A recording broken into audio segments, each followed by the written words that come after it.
Alright, so let's talk about the agenda right now. The agenda right now seems to be Crafty Counsel against Israel.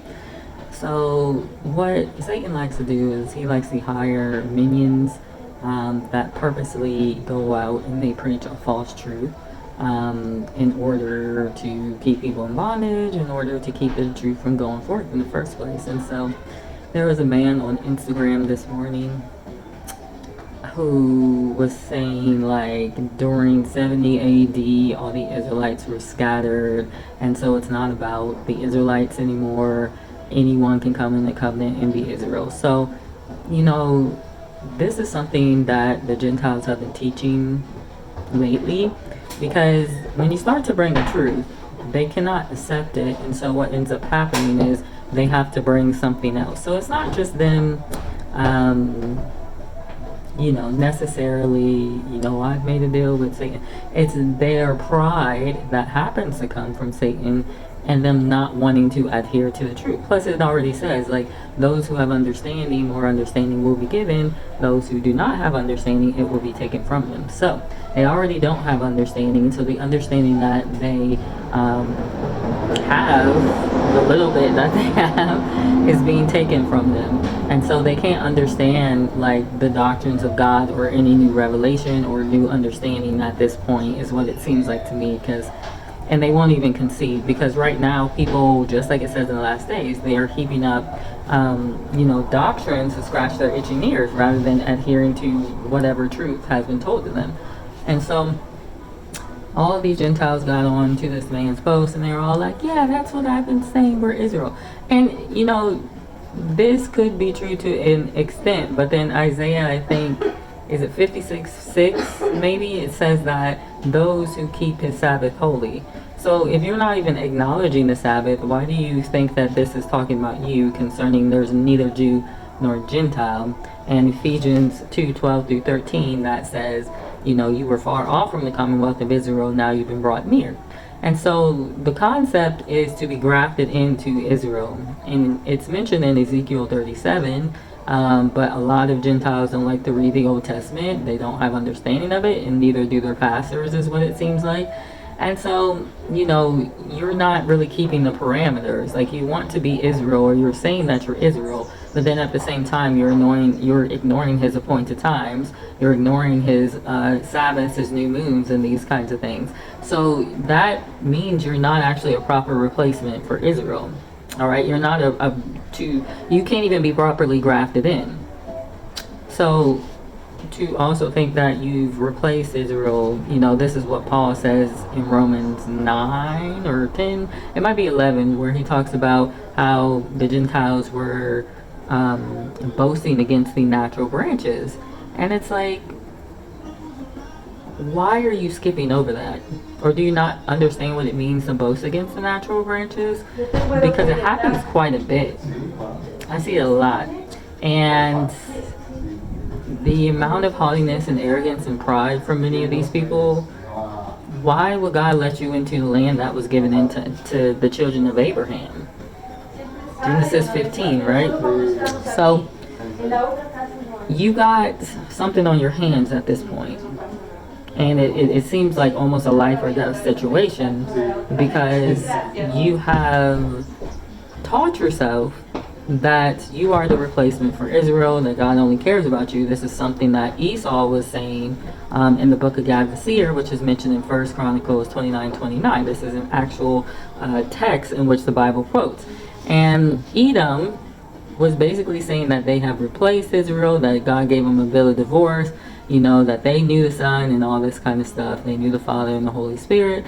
And God was basically like, no, actually, where's the bill of divorce that I've given my people? Because you can't really understand God that well if you think that he would just not leave a remnant, number one. Number two, you don't understand the love of a father, how he just wouldn't leave his child. So, like, you don't understand God at that point. So I got on this man's post and I said, well, what about the Spanish Inquisition? Because the Jews fled out of Spain into West Africa during the Spanish Inquisition. But you're saying they no longer existed in 70 AD after the destruction of the temple. They like to quote this 70 AD thing a lot, and I feel like there's not enough understanding behind it. But anytime there is a destruction of the temple, what that basically means is that there's also going to be a resurrection. And it's going to be a resurrection of not only Gentiles who never knew God, I guess you can put it that way, but also of the descendants of Israel. And these things happen time and time again. So, I believe that they are used to being on top in this world, and so it's hard for them to accept the fact that they won't be on top in the kingdom. And the reason why I say that is because the prophecies were given to Israel, and the scepter goes to Judah, and so if the scepter goes to Judah, then either you have to be grafted into Judah, or, and I can see how that would take a lot to be grafted into Judah.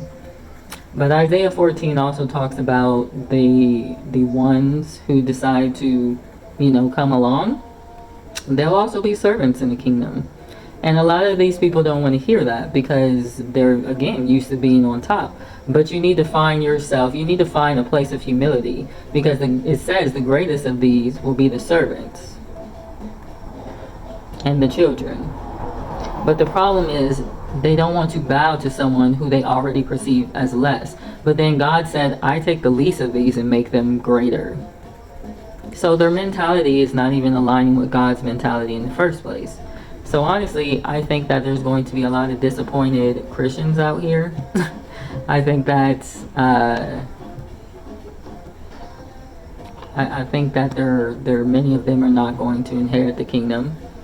First off, they're teaching lies about that in the first place, saying that when you die, you go to heaven. Just because you said Jesus is Lord, you're teaching lies about that in the first place. And so I see the more that a lie comes out of your mouth, the more you drop in the spirit, the lower your ranking is going to be in the kingdom of heaven. Because he also says, those who teach not to do the least of these commandments will be the least in the kingdom of heaven.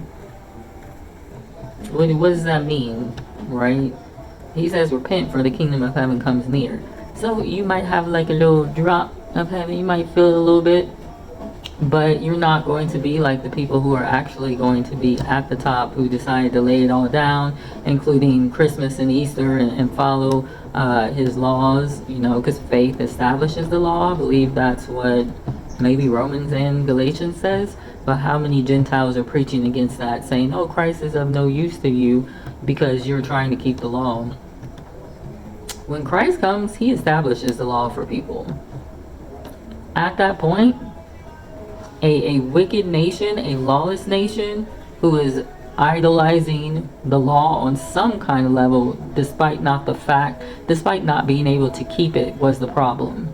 Alright, once you broke one of the commandments, you broke them all. This is why you need to submit to God, submit to Messiah, so that through faith, so that the law can be written on your heart. That's what the New Testament is. But then you have all sorts of geniuses and people wise in their own mind that are teaching falsehoods concerning this. And many of them are the Gentiles, but they want the kingdom. No understanding of the scriptures. And honestly, I think the whole thing has to do with, it goes first from the Jew and then to the Gentile. But it's not doing that right now, because his people are still scattered to the four corners of the globe. Many of them don't even know who they are, right? So it's an interesting mess right now, but I know God is in the mix, because more and more people keep coming to the knowledge of the truth. More and more people, I feel like even though they keep trying to make this crafty counsel against Israel, even though they keep coming up with new stuff, it's coming closer to the truth. Because before it was, oh, well, that law was given to Israel, this is for us. They're trying to separate themselves. Now it's, oh, well, maybe we're Israel because we're supposed to be grafted in. So it's like, all right, maybe one step closer to the truth. The next step is make sure you're keeping the Sabbath holy so you can actually be grafted into Israel, take up his appointed times, take up his new moons, learn who he is, all right? And then the next step might be, oh, God still cares about his people. Oh, and many of them already know those people in Israel are not Israel as well. So that's a step closer. But what they don't want to accept is who is Israel, which are many people in the diaspora, many people in Africa. Diaspora, I say it wrong all the time. So that's going to be something that you're going to have to accept. And if you don't want to accept, well, you know, the land of Abraham is from the river Gihon, all right, to the Euphrates. The river Gihon is the Nile. Go look it up. And it flows up from South Africa all the way up to Egypt. So all that land in between, Burundi, Rwanda, Uganda, Congo, Kenya, Ethiopia, all of it, the Horn of Africa. All that land in between to the Euphrates is all the land of Abraham. So although some of these people might not be Israelites, they are Shemites, they are Hebrews, and you're trying to state that they're not. So he says, I will return you to the land of your forefathers. And so the problem is, the land of our forefathers is not Europe, it's not America. So how are you going to go into this land in East Africa to the Euphrates hating his people? And how are you going to tell me that I'm not East African? See, they're doing the same thing that they did in South Africa, where they tried to assign identities to the people, right? And then you go talk to the South African, and they're like, we're not this, we're this. And I'm like, well, I'm sorry, I heard you were this on Britannica.com. That's not their original name. And so they continue to assign identities, to assign new names to territories, because they think they have the authority to do it. They don't. And so now what's happening is an awakening. No, you're not going to assign an identity to me. I know who I am. Secondly, I can go ask God. I asked God a week or so ago. He took me straight to a verse. Was it Isaiah 46, 43? I don't remember, maybe 16. But he basically said, like, you are my servants. I have raised you up. You are Israel. You are Jacob. You are a descendant. Like, he made it very clear who I was. Because they sit around all day trying to tell me who I am. That's part of the self-idolatry, the pride, the haughtiness, the arrogance that's dwelling in these people. It's crafty counsel. Alright, if it's not one thing, it's another. But they're going to continually find themselves in a ditch because now you're speaking against the truth and you're trying to erase the identity of the true people. It's not going to work. It's not going to work. He's going to keep uncovering the truth. So if I were you, I would definitely get on board. I would, because it's not going to be you against us, alright? If he said that you have taken the apple of my eye and that he will punish the nations, you know, then why do you think that you would not go down in that? Because you think that you can't fall? Because again, you've been on top this whole time. Why would you fall? Everything's by the carnal mind, by the flesh, not by the spirit. I don't think you quite know who God is. So anyway, you guys be blessed. Have a good one. Bye.